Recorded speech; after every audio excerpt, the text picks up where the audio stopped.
am Redeemer and Master Ministries. I am Redeemer and Master Ministries.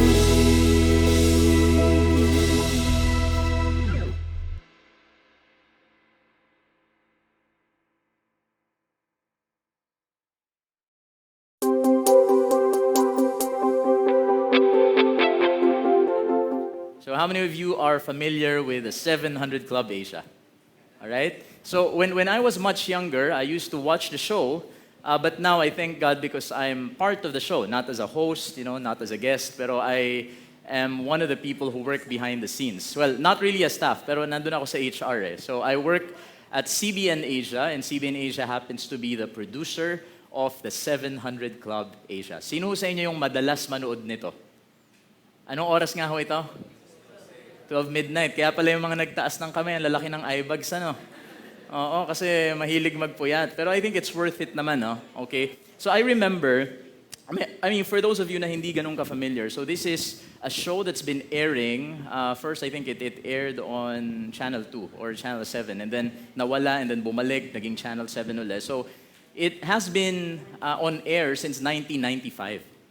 Okay? So parang naalala ko, 1995 pa lang, napanood ko na to eh. And the formula has been the same. It has been very consistent. Mula 1995 hanggang ngayon, ang pinapalabas sa 700 Club Asia are real-life testimonies. So mga reenactment, no? Dinadramatize nila yung mga testimony ng mga kung sino-sinong tao, mga dating big-time sinner, who have been transformed by the love and grace of the Lord. So, kung familiar kayo dito, I think alam nyo kung ano yung sinasabi ko. Okay? So, there was a time in my life when I was in my teens, meron akong kaibigan, actually even up to my 20s. So, he goes by the name Joey. Kung nanonood man siya dito, maybe he remembers this. So, minsan, pag nangangarap kaming dalawa, parang sabi namin, paano kaya tayo mafe-feature sa 700 Club? Meron ba sa inyo dito nangarap na o nag-wonder na, what does it take for me or for my testimony to be featured on GMA7, specifically on the 700 Club Asia? Meron ba sa inyo nangarap na? Minsan, MMK ang pinapangarap, no? Minsan, ano ba yun? Yung magpakailanman. Pero sa mga Kristiyano, ito yung pangarap natin eh. For our lives, for our testimonies, na ma-feature sa 700 Club Asia. Pero may isang problema kami. Actually, malaking problema to. The problem is, pag nakita nyo ho yung stories na fini-feature dito, usually, this is the story of a big-time sinner transformed by a big-time God. Pero when we say big-time sinner, yung mga stories niyan, parang the stories of a former murderer, dating mamamatay tao. Di ba? Ganun yung mga story dyan eh. Dating drug addict, or dating siya pa mismo yung drug lord, tapos binago ng Diyos, or dating rapist, or dating, human trafficker. So basically, dapat talagang sobrang laki ng kasalanan mo, binago ka ng Diyos. So chances are you're gonna qualify. Your testimony is gonna qualify. But then when we thought about it, so iniisip namin, teka, ano bang pinakamalaking kasalanan na nagawa natin? Hindi sa nagpapakamalinis at mabuti kami. But for the two of us, at sa inyo rin na makaka-relate dito, na lumaki sa church, nagkataon pa, apo ako ng pastor, tapos bata pa lang ako, nagsa-Sunday school na ako. So hindi ko na-try pumatay ng tao eh. Meron ba dito nakatry? Hindi pa ako nakakapatay, so may problema. Naku, anong story ang i-feature ko? Hindi pa naman ako nagnakaw.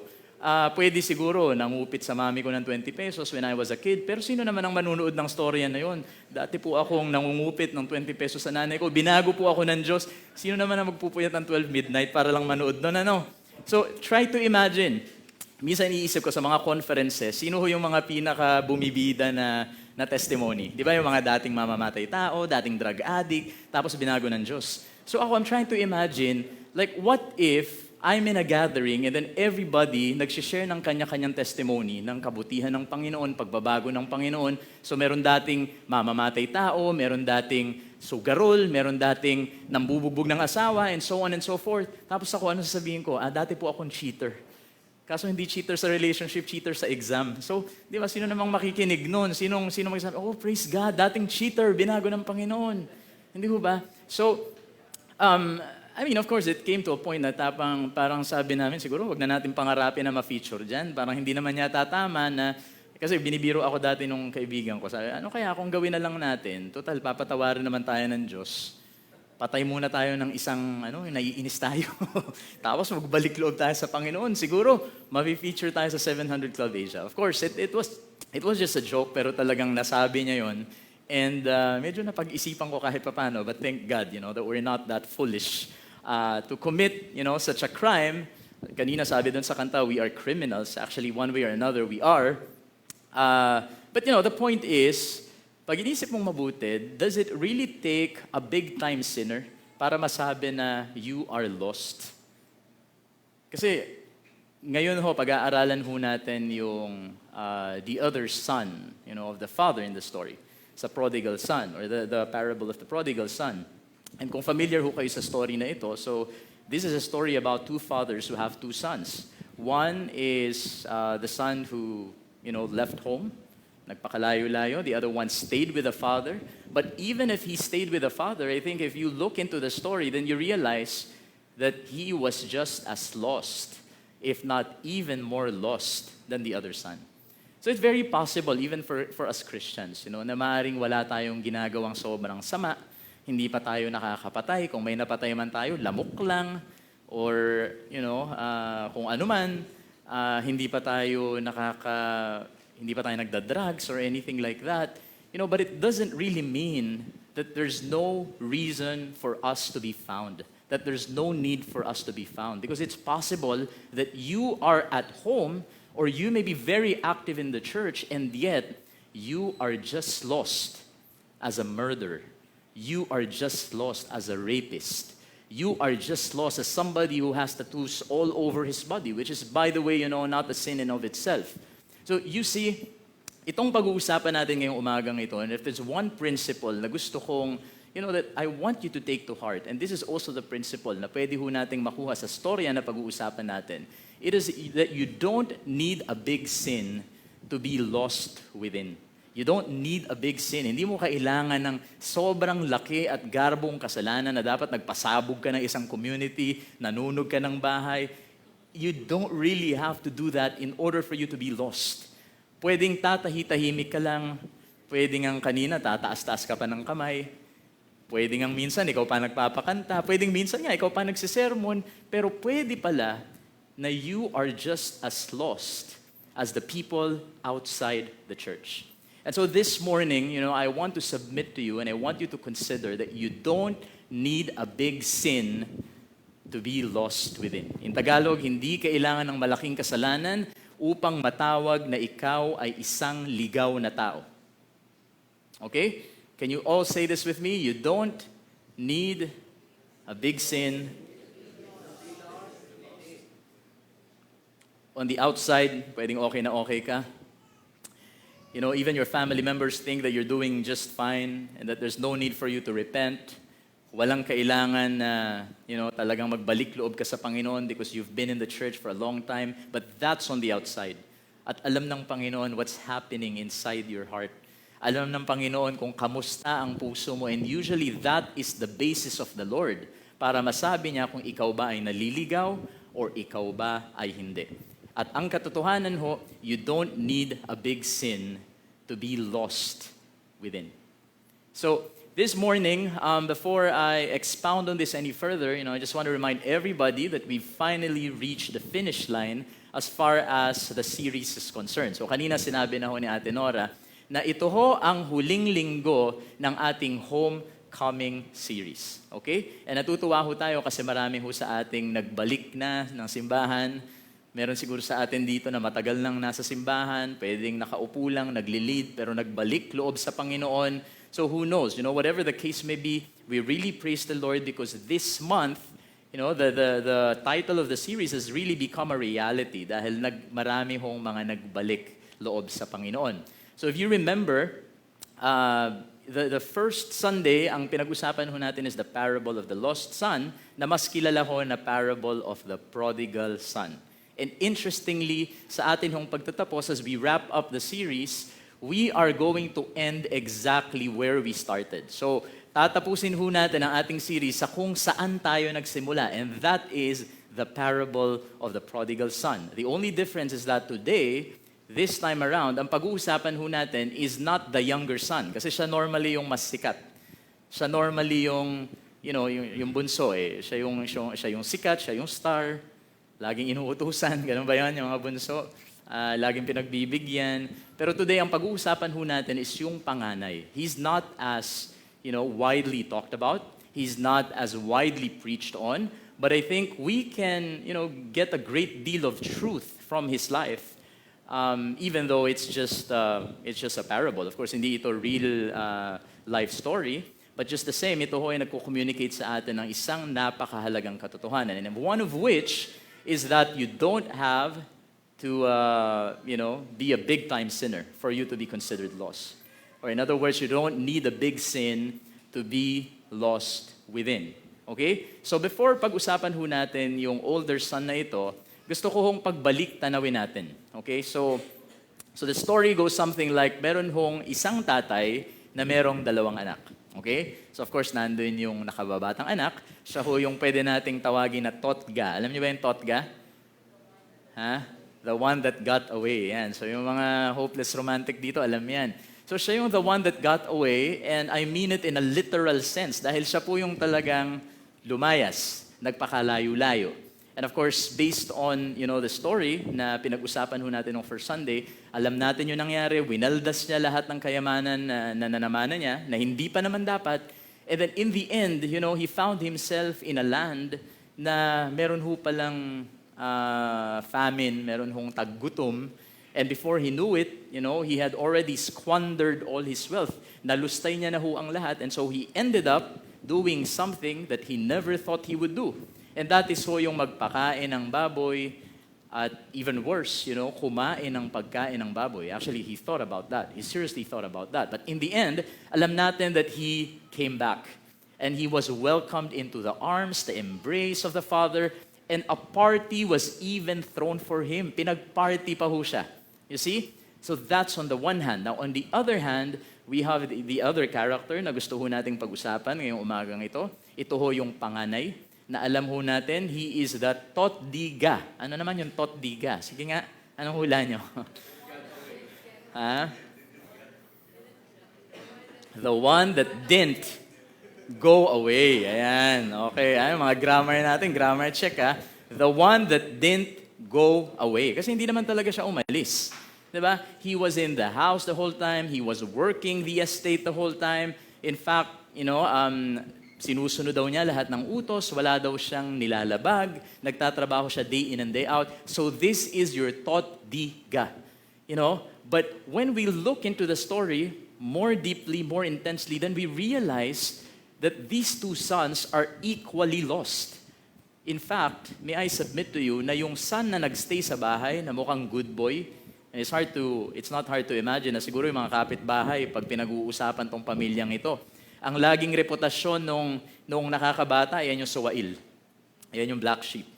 Ang reputasyon naman ng isa, yan yung good boy, nag-aaral lang, talagang tumutulong lang sa magulang, ganito, hindi mabarkada, and so on and so forth. But the story tells us that what you have in your heart matters more than what you do on the outside. Kasi pwedeng, mukhang okay ka, mukhang hindi ka naman nawala sa church, active ka pa nga sa life group, meron ka pa ngang ministry, but deep inside, if you are lost, then there's a need for you to be found. Ang pinakamahirap pong mahanap ay yung taong hindi umaamin na ligaw siya. And this is basically the story of the older son. Kasi akala niya he's just at home, he was doing what he was supposed to do as a son, but little did he know that he was lost. And he wouldn't just admit it. Hindi niya matanggap. Hindi niya aaminin na nawala siya. Naalala ko nung bago pa kami mag-asawa ng asawa ko, every time na mag-aaway kami, feeling ko lugin-lugi ako kasi parang galit na galit siya sa akin. Tapos hindi ko alam kung minsan na-verbalize ko pero parang sa loob-loob ko, hindi naman ako pumatay ng tao, ba't ganyan kagalit sa akin? Hindi man ako ng babae, pero bakit ganyan kagalit sa akin? But you know what? Sa pagpatol ko ng pagpatol, doon ko na-realize na maybe there's something wrong in my heart. That maybe on the outside, mukhang okay ako, papasturin, pastor pa nga. Pero baka merong kailangang itama ang Diyos sa puso ko. So I don't know about you. Maybe some of you, you feel like, okay lang naman ako. Wala naman akong problema. But I tell you, ang pinakamahirap hong hanapin ay ang taong hindi umaamin na ligaw siya. Alright? Sino ho dito yung natry na ho na mag-diet? Try lang. Naisip. Pwede namang naisip. Na-imagine na mag-diet. Yan, para mas madali. Di ba? Ano ho yung pinakamahirap na pumayat? Ang pinakamahirap pong magpapayat ay yung mga taong hindi umaamin na tumaba sila. Tama, mali. Di ba yung kinukuha na lang sa anggulo, palaging nakaganyan, nakapus, nakapagilid. Di ba?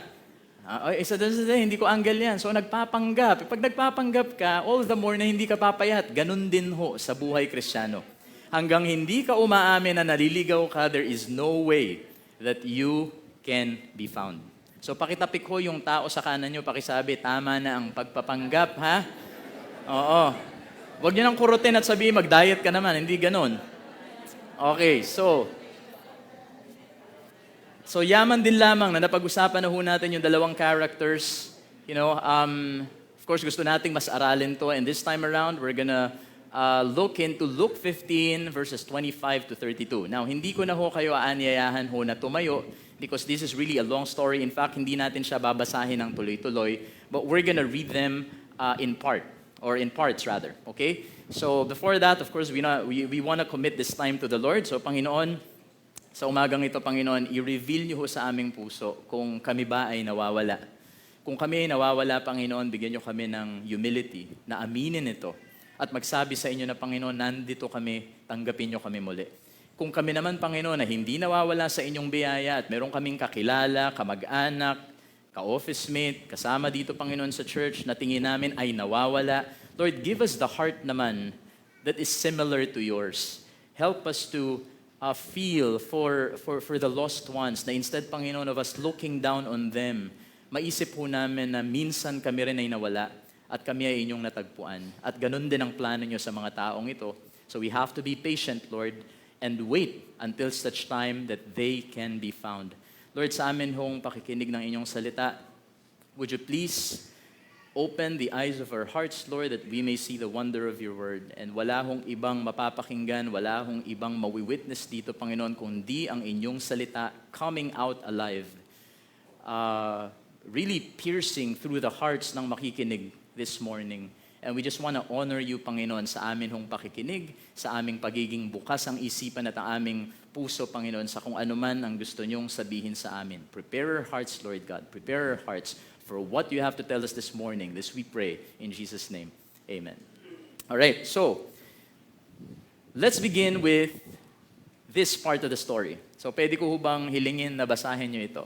On the count of 3. 1, 2, 3, read.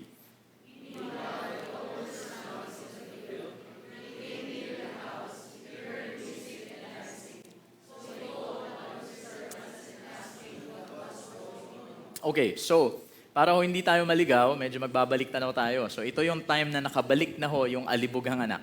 Alright? So matapos niyang lustayin ang lahat, matapos niyang sirain ang buhay niya, bumalik siya, tinanggap siya ng buong buo ng ama, and ito na ho ang sumunod na tagpo. Alright? So the older son was in the field. So he was busy in the field, but who knows what he was doing there? Okay, so the story does not really tell us. Was he working? Was he just spending some time there? Or was he just trying to look busy so that he can, please the Father? Nobody knows because it wasn't really said. But it's very interesting to relate it sa ating buhay kasi minsan ganun tayo parang we are out in the field pero hindi para magtrabaho pero para magpakita lang, magpakitang gilas. We are out in the field just because we don't have anything else to do. But we're not really there to work. But anyway, of course we cannot speculate any further. Now sabi dito, when he came near the house, he heard music and dancing. Of course, pag nakarinig ka niyan, isa lang ibig sabihin niyan, merong party. Pag merong party, ibig sabihin may celebration. At pag may celebration, ibig sabihin merong dahilan kung bakit may celebration. So he called one of the servants and asked him what was going on. Now here, makikita niyo ho na medyo may mali na sa puso ng taong ito. Sa una hong pagtingin, pag pinagchichismisan niya ng mga kapitbahay, siguro ang tingin sa kanya, ito yung good boy. But there's something wrong with the heart of the son because why would he even go through the servant when he is a son? Ba't hindi siya dumiretso sa father? Ba't hindi niya tanungin yung father na, Father, anong nangyayari dito? Anong meron? Parang hindi ako na-inform. Why did he have to go through the servant? So that already gives us a clue na meron hong malaking distansya between the son and the father, which is funny because they lived under the same roof and yet hindi ho magkalapit ang kanilang puso. Okay? So heart check po tayo. Heart check tayo. Baka naman mamaya, lagi tayong nandito, lagi tayong laman ng simbahan, pero kamusta ang lapit ng puso natin sa Panginoon? When we have a problem, whom do we run to? Do we run to a person first or do we run to the Father first? Because after all, we are sons and daughters of the Lord. Okay? So heart check po tayo. Now, itong pag-uusapan natin ngayon, sinabi na natin, you don't need to big sin, or you don't need rather a big sin to be lost within. And this is basically, this is what encapsulates. Ito yung nagsasummarize sa storya ng nakakatandang kapatid. That one doesn't really have to be a big-time sinner. You could be somebody na mukhang matino, mukhang wala namang ginagawang masama. But you can be just as lost as the younger son who went away, squandered all the wealth, and came back, and na-welcome siya into the Father's love. So this is what we're going to talk about again and again. And para ho mas maintindihan natin ito, meron hong dalawang bagay tayong pag-uusapan. Okay, so speaking of being lost, I want to share with you 2 signs that you may be lost. So posibleng hindi mo pa to alam sa ngayon.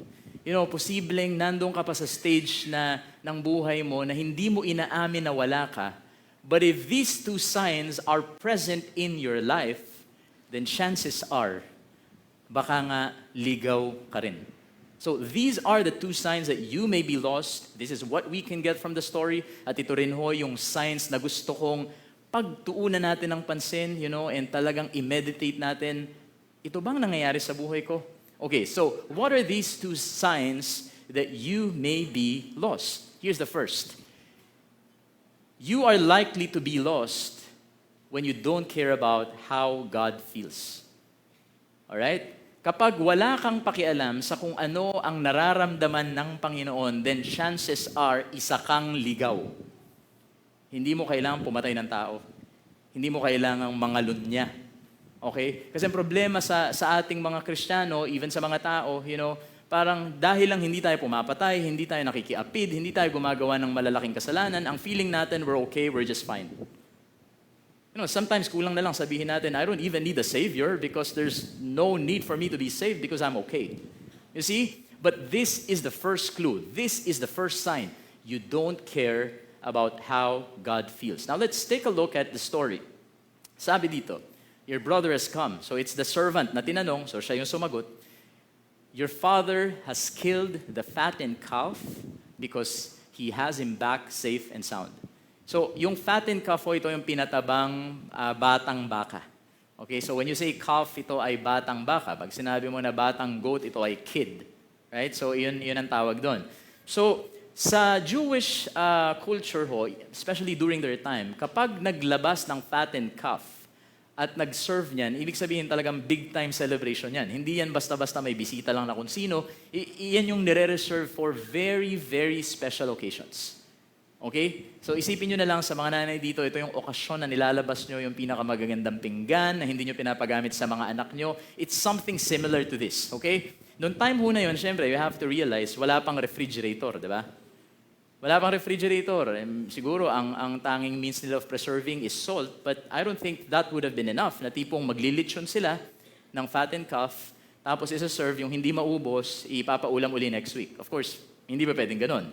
So, ang requirement, kung maglalabas ka ng ganito, dapat sobrang daming tao. At kaya sobrang daming tao, chances are kasi sobrang laki ng selebrasyon. At tulad ng nasabi ko kanina, pag malaki ang selebrasyon, then you have to be, you can be sure na meron hong malaking dahilan kung bakit may selebrasyon. At ibig sabihin ho nun, napakasaya nung nagse-celebrate. You see that? So dito, it's very obvious that the father was ecstatic, meaning he was really, really happy. Now, I want to ask you this. Kapag ang mahal nyo sa buhay, nakita nyo na sobrang happy, what do you do? How do you feel? Kayo ba yung tipong parang Keber? Kung masaya siya, ano ngayon? Hindi naman ako nakikinabang dyan. May mga ganun ba sa inyo? Di ba? Yung mga tipong, babaw naman itong asawa ko. Para yan lang, talon ng talon. Isa masaya nga, ba't hindi ka makisaya?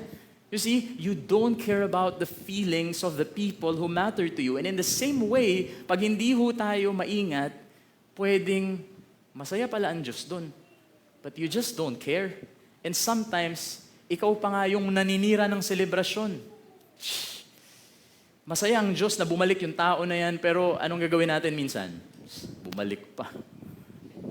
Ako, kung alam nyo lang. Pero paano kung masaya ang Diyos doon? So, how do you feel? What do you feel? If you don't care about how God feels, and chances are, you are lost. You are lost. Dito ang saya-saya ng tatay, tapos tingnan yung naging reaksyon. Imbis na maging masaya siya, ano ba naman yung magparaya ka, diba? Na-experience niyo yung gano'n, yung tipong hindi ka naman talaga masaya sa nangyari, pero dahil nakita mong masaya yung asawa mo, masaya yung anak mo, masaya yung magulang mo, masaya ka na rin, di ba? May mga ganong tagpo eh. Yung kunyari, yung wife ko, meron siyang dinesign sa bahay na talagang hindi ko gusto, hindi ko maintindihan, bakit ganyan, ba't hindi pantay, bakit ganito. Pero pag nakita ko masaya siya, masaya na rin ako. Diba? Kasi masaya yung mahal ko. So, ganun din naman sa atin. Pero dito, hindi itong nakita eh. The older brother, instead of being happy, or pwede nga, nanahimik na lang sana eh. Pero hindi man lang nanahimik. He became angry and he even refused to go in. Gumawa pa ng eksena. Alam niyo ho, sa kultura ng mga Hudyo, isa ho sa mga responsibilities ng panganay na anak, siya ho yung tinatawag na mayordomo. Hindi ho sa bahay lang, pero doon sa selebrasyon. Siya yung punong abala, siya yung, nag-a-ask sa mga guests, kamusta ho kayo? Baka gusto nyo pa, busog na ho ba kayo? Baka gusto nyo pa ng ganito, ng ganyan. So, that was the responsibility of the older son. And yet, we see in the story that not only did he not fulfill his responsibility, at the same time, nagalit pa siya, gumawa pa siya ng eksena. So dahil gumawa siya ng eksena, and siguro napansin doon ng father, what did the father do? His father went out and pleaded with him. Lumabas yung tatay niya at siya pa yung nakiusap doon sa anak. Sa kultura nating mga Pinoy, wala hong surprising dito, walang shocking dito. Kasi madalas nangyayari yan. Ang magulang pa yung sumusuyo doon sa anak. Pag nag-tantrums yung anak, nakakita na kayo ng gano'n, nasa grocery, tapos yung anak naglulumpasay dyan sa daan or sa nilalakaran ng mga tao, ikaw pa yung susuyo minsan eh. Alright? Pero ibahin nyo yung kultura ng mga Jews. Sa kultura ho nila, and this must have been the perspective of the people who were listening to the story that time, sa kultura ho nila, sobrang kritikal ang pagrespeto sa magulang, lalo na ho sa tatay. That was very critical, that was non-negotiable. In fact, sabi ho sa mga Jewish na mga usapan, kahit na galit ka sa tatay mo at kahit ikaw yung tama at siya yung mali, one thing that you should never do is to correct your father in public. Dahil mapapahiya yung tatay mo, hindi mo na siya bibigyan ng kahihiyan, and that is a no-no in Jewish literature. So sa mga nakikinig ho dito, sa mga Pharisees, sa mga tax collectors and sinners, because they were the audience there, or then, it was very clear to them na yung ginawa nitong anak na ito was unthinkable. It's something that you don't do. It's something that you don't do. If you are a Jewish man, a Jewish child, who belong to a Jewish family, then one thing that you will never do is to get angry with your own father in public. Pwede siguro na patago, pwede siguro na palipasin mo yan yung party, pero para magawa mo yan, imagine, it was a big party. If it's a big party, then there were a lot of people present. And if there were a lot of people present, then for sure, marami hong nakakita ng senaryong ito. And this was very disrespectful.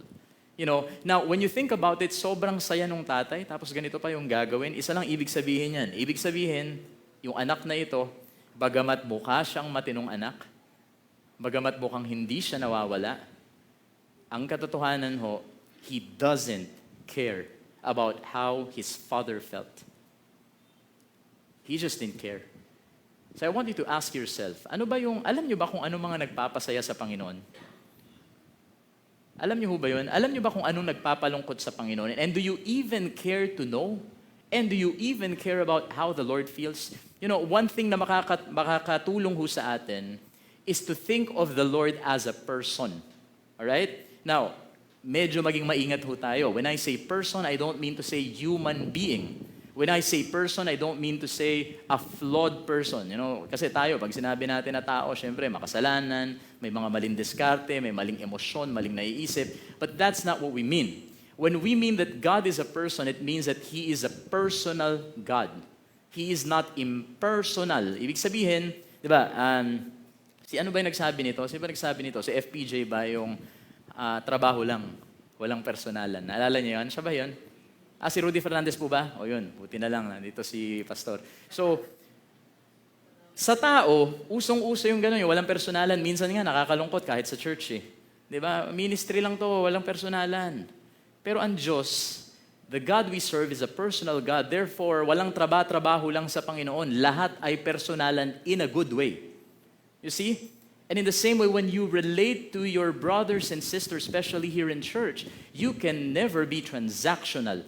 You can never be impersonal because the God you serve is a personal God. Therefore, dapat personal ho ang ating ginagawa. So, what does it mean when we say that God is a person? It means that He has a mind, a will, and emotions of His own. The only difference is that the Lord's emotions are perfect. Okay? Pero nagagalit din ang Panginoon. Hindi lang katulad natin na nagagalit ng walang dahilan or dahil may period lang. Walang mood swing ang Panginoon. Okay? Ang Panginoon ho ay nagmamahal din pero He is never infatuated. Tayong mga tao, dahil hindi tayo perfect, kala natin pagmamahal pero infatuation lang pala. Pero ang emosyon ng Panginoon ay perpekto. And of all the three components of God being a person, I want us to focus on His emotions. But before that, mabilisan lamang ho, as proof. So even the Bible would attest to the fact that God indeed has a mind. At mababasa niyo yan sa Micah 4:12. Hindi ko nababasahin. God has a will. There are a lot of verses actually. I'm just giving you one. 1 Timothy 2:3-4. Na ang kalooban daw ng Panginoon is for all people to be saved. So ibig sabihin, may will ang Panginoon. And God also has emotions. Okay? So sabi dito sa Isaiah 62:5, as a bridegroom rejoices over his bride, so will your God rejoice over you. So you see, the God you serve and the God you offend most of the time is a God who feels, a God who has emotions. And when we wrap this around our head, pag naging klaro ho sa atin that we don't worship an impersonal God, then we're gonna be more careful how we live our lives. Diba, naisip nyo na ba yun na tipong every time pala na meron kang gagawin na labag sa kalooban ng Panginoon, meron palang Diyos na nalulungkot? Meron palang Diyos na pwedeng masaktan? And every time para merong bumabalik sa atin, nagbabalik loob na dating makasalanan, na tayo mismo sa sarili natin, halos hindi natin na matanggap because maybe we were one of the victims of this person in the past. But when we remember na, pero teka, masaya ang Panginoon ko sa pagbabalik ng taong ito. So I might as well be happy too. Because after all, He is my God. And I care about how my God feels. You know, when it's clear to us that God is a person, then all of a sudden, we realize na, well, kung person ang Panginoon, then I might as well get to know Him. Diba? Kasi may mind, may will, may emotion. So the Lord is somebody worth knowing, worth getting to know more. You know, unlike yung mga cellphone natin, kasi ngayon, uso na ho yung artificial intelligence eh. Diba? May gumagamit ba dito ng mga chat GPT, mga ganyan, mga AI? You know, nauuso na siya eh. So, sa ngayon, pwedeng ang technology, meron na hong sariling isip, meron na hong sariling kalooban. Pero walang sariling emosyon ng technology. Even ang mga cellphone natin, walang sariling emosyon. Tayo lang naman yung emotional toward our cellphone. Pag naiwan natin yung cellphone natin, parang hindi buo ang araw. Pero okay, walang problema sa atin. Kunyari, maiwan natin yung asawa natin sa bahay, maiwan yung anak natin sa bahay, keber. Walang problema. Pero pag cellphone, talagang hindi mapakali. Talagang kahit na nasa tugigaraw na, babalikan pa yung cellphone. But that is an impersonal thing. And yet, hindi natin maiwanan. Now, when you think about it, the God we serve is not an impersonal God. He is not like a cell phone. He is a personal being. He has a mind of His own. That's why we have to know His thoughts so that we can, execute His thoughts. We have to know His will. We also have to know wala. Kahit feeling mo hindi. Is that you don't know who truly God is. And you don't care. Hindi mo kilala, hindi mo alam kung sino ang Panginoon. And wala ka ring pakialam kung sino siya. Basta alam mo, mahal ka niya. Basta alam mo, niligtas ka niya. Okay na yun. That's okay. That's more than enough. Now let's see here in the story. Okay? Pwede bang pakibasa ho natin ito ng sabay-sabay? Sige po.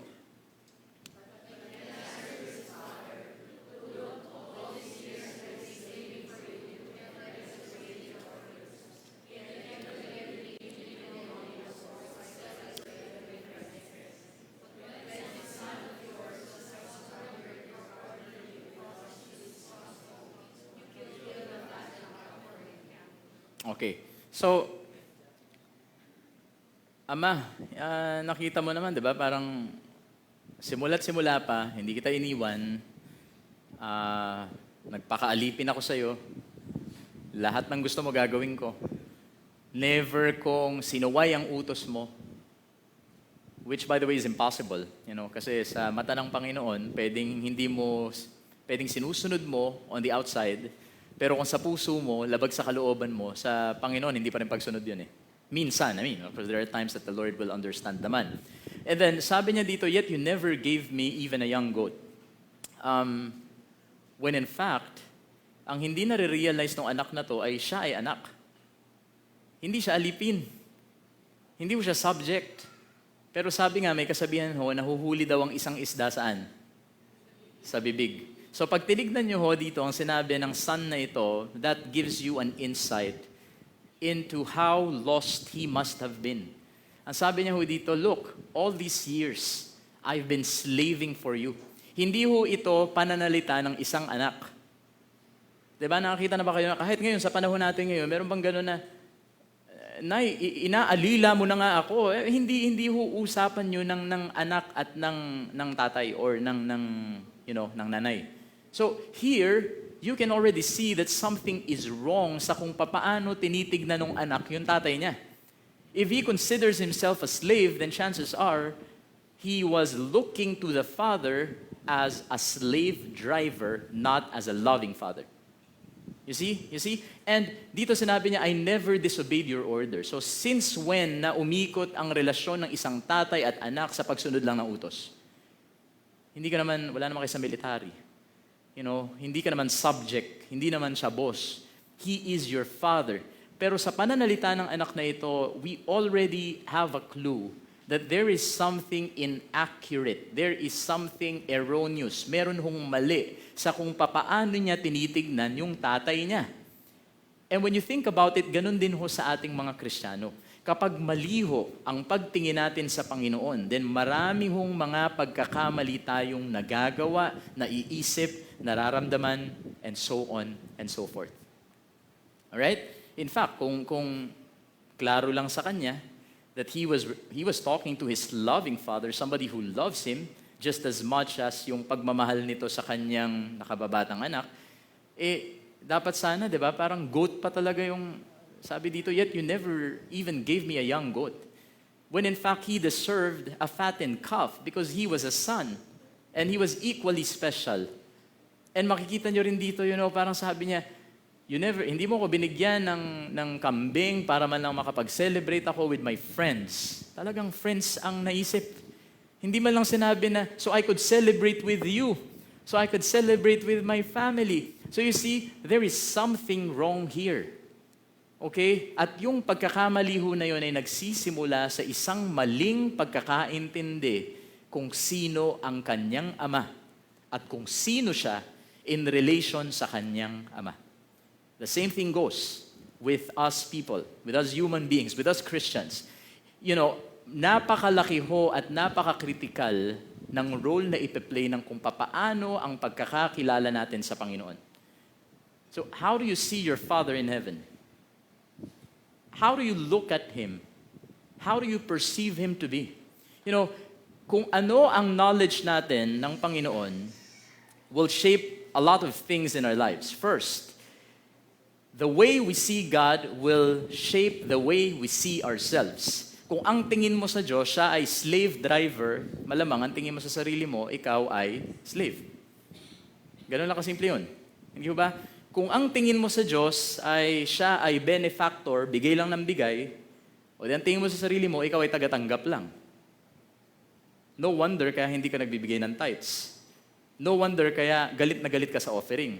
Because it really depends on how you look at the Father. You see, if the way you see others too.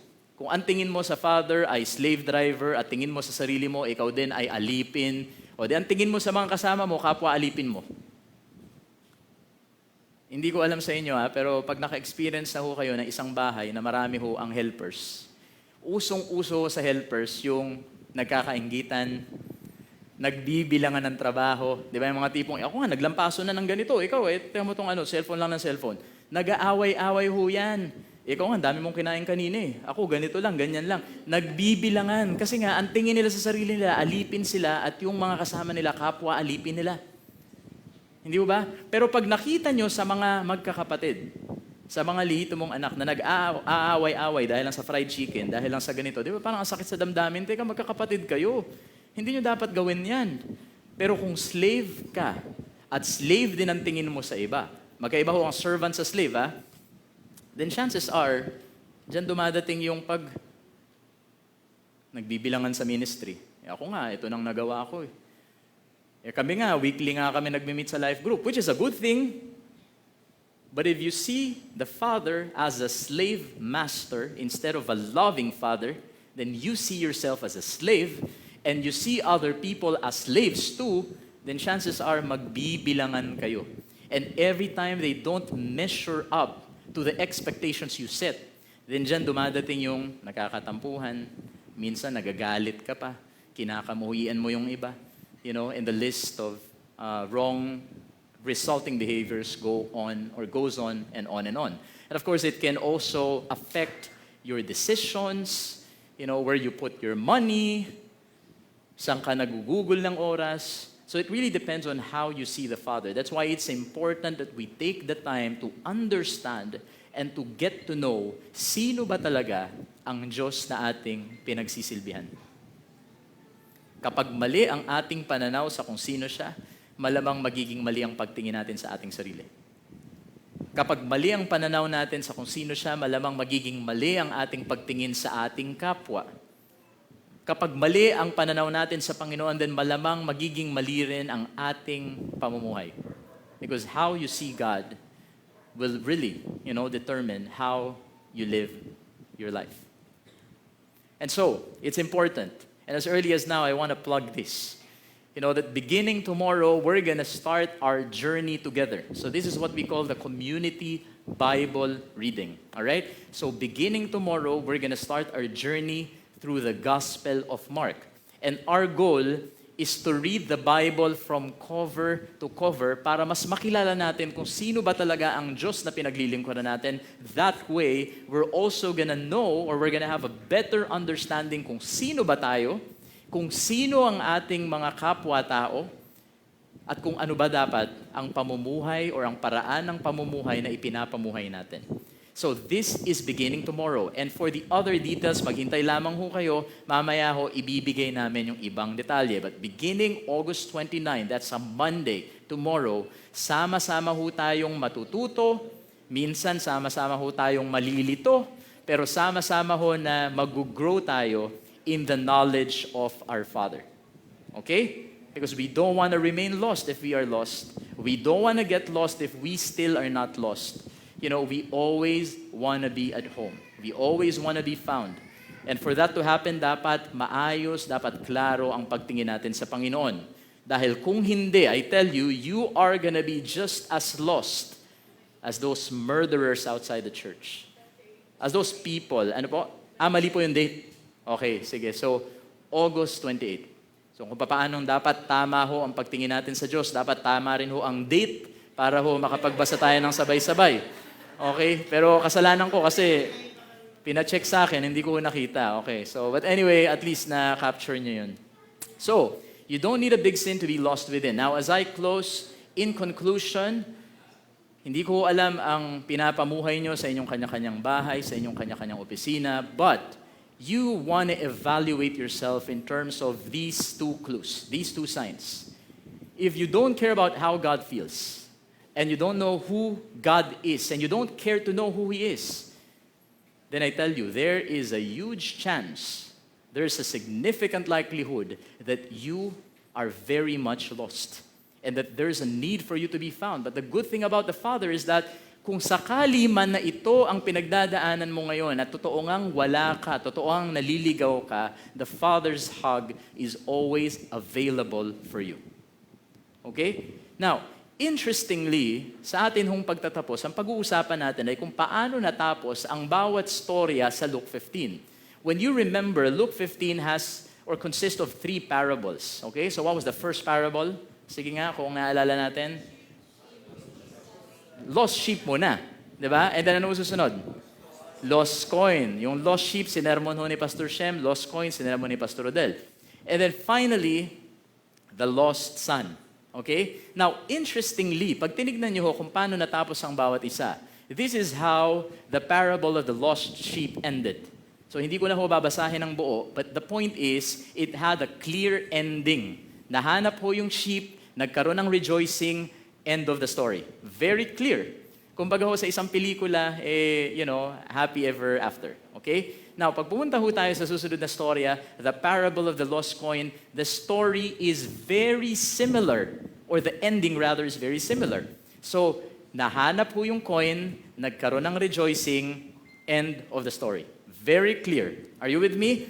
But, pag pinuntahan ho natin tong parable of the lost son, it seems like wala ho siyang clear na ending. Because while there was a celebration because the younger son was found or actually came home, but when we look at the second half of the story that features the older son, then all of a sudden we wonder, so paano natapos yan? Kasi ang sinabi lang dito, my son, the father said, you are always with me and everything I have is yours. But we had to celebrate and be glad because his brother of yours was dead and is alive again. He was lost and is found. But the question is, paano kaya natapos? Ano kaya ang naging reaksyon, ang naging ultimate response ng anak na ito matapos siyang kausapin ng tatay? Naki-party kaya siya? Naki-celebrate kaya siya? Kumamot na lang kaya siya ng ulo at sinabi niyang, oo nga, mali ako, tama kayo, sige, let's celebrate. Or could it be that he also left home and went away? Nobody really knows. Nobody really knows. And I think that there is a reason, there is a compelling reason kung bakit iniwan ho ng Panginoon na wide open ang ending ng story na yan. Now, if you go to the first 2 verses of Luke 15, then you see na ang kausap ho ng Panginoon dito ay dalawang uri ho ng audience. So the first one consisted of tax collectors and sinners. So yung mga tax collectors and sinners, sila ho ang nagre-represent or ang nire-represent rather ng younger son. Yung mga makasalanan, yung kitang-kita yung kasalanan, sinusuka ng lipunan, pero bumalik sa Panginoon, nagbalik loob, tinanggap ng Panginoon. On the other hand, nandyan ho yung mga Pharisees and teachers of the law. Okay? Sila naman ho ang sumisimbolo doon sa nakakatandang kapatid. Those who were very careful to keep the law, those who were always in the temple, and yet for some reason, yung puso ho nila wala sa Panginoon, at ang Panginoon ay wala rin sa kanilang puso. And so, when you realize this, at ito ho ang kinakausap ng Panginoon, it's as if, it's as if the Lord was giving these people the opportunity to decide, how would you like the story to end? How would you end the story? And ngayon ho na naririnig uli natin tong storyang ito, it's as if the Lord is telling you, how would you like the story to end? So if you are one of those na nawawala at naliligaw, the Lord is asking you, how would you want your story to end? Do you want to remain lost? Or do you want to be found? If ikaw naman na hindi ka nawawala pero alam mo na yung katabi mo, yung nasa likod mo, nasa harap mo ay nawawala, how do you want the story to end? Are you going to rejoice with the Lord? Because that brother or sister of yours, kahit sabi mo pang mabagal ang progreso, ay unti-unting bumabalik sa Panginoon. How would you like to end the story? It's going to be up to you. When you know how the Father feels, and when you start caring about how the Father feels, and when you know what makes the Father happy because you already know Him well enough, then I'm sure that you will have a better ending to this story. So it's going to be up to you. And again, ano man ho ang sitwasyon natin sa buhay natin ngayon, always remember that you don't need a big sin to be lost within.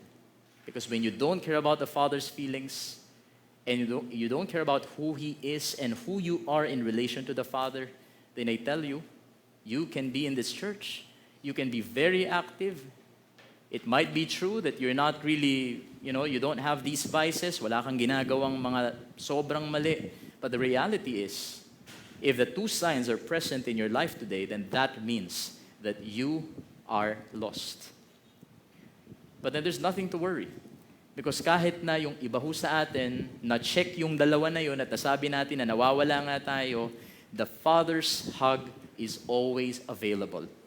And we come full circle. We go back, to my first sermon where I said, and where I'd like to believe na yun ay salita mismo ng Diyos para sa atin, that despite everything, kahit na nandyan pa yung mga signs na yan sa buhay mo ngayon, despite everything, the Lord still longs for your homecoming.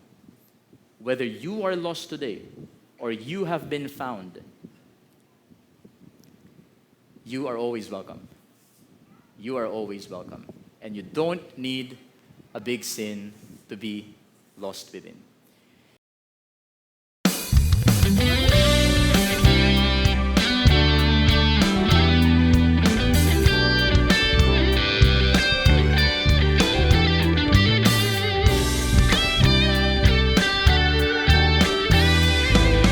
I am Redeemer and Master Ministry.